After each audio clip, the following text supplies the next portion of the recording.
Bəli, qeyd etdiyiniz kimi, bugün Gəncədə zəhərlənmə faktı qeydə alınıb. Hadisə şəhərin Təbriz küçəsində yerləşən 16 məktəbin 8 nəfərdən ibarət və 5-ci sinifində oxuyan şagirdlər arasında qeydə alınıb və belə ki, bugün gecə saatlarında Gəncə Şəhər Abbas Səhət adına xəstəxananın yolxucu şöbəsinə 3-ü kişi, 5-i qadını olmaqla 8 nəfər zəhərlənmə diaqnozu ilə məhz arxasında durduğumuz xəstəxananın yolxucu xəstəliklər şöbəsinə yerləşdirilib və onlara ilkin tibbi yardım göstərilərək bugün səhər saatlarına yaxın həmən şagirdlərin evə buraxılması, ambulator müalicə üçün evə buraxılması təmin olunub.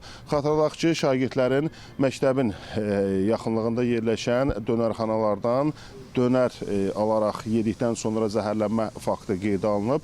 Hal-hazırda Gəncədə baş verən hadisənin səbəblərinin, həmçinin qida zəhərlənməsi olub-olmamasından müəyyənləşdirilməsi məqsədilə Qida Təhlükəsizliyi Agentliyinin mütəxəssislərinin tərəfindən, müvafiq qurumlar tərəfindən birgə araşdırmalara başlayıb. Məsələ nəzarətə götürülüb və araşdırmaların nəticələri ilə bağlı ictimaiyyətə əlavə məlumat veriləcək deyə Qida Təhlükəsizliyi Agentliyinin məlumatında qeyd olunur. Xatırladaq ki, məktəblərin hazırda ümumi vəziyyəti stabildir və onlar qeyd etdiyimiz kimi ambulator müalicə alması üçün evlərə buraxılıblar və şagirdlərin hansı dönərxanadan, hansı qidadan zəhərlənməsi ilə bağlı qeyd etdiyimiz kimi hazırda araşdırmalar davam etdirilir.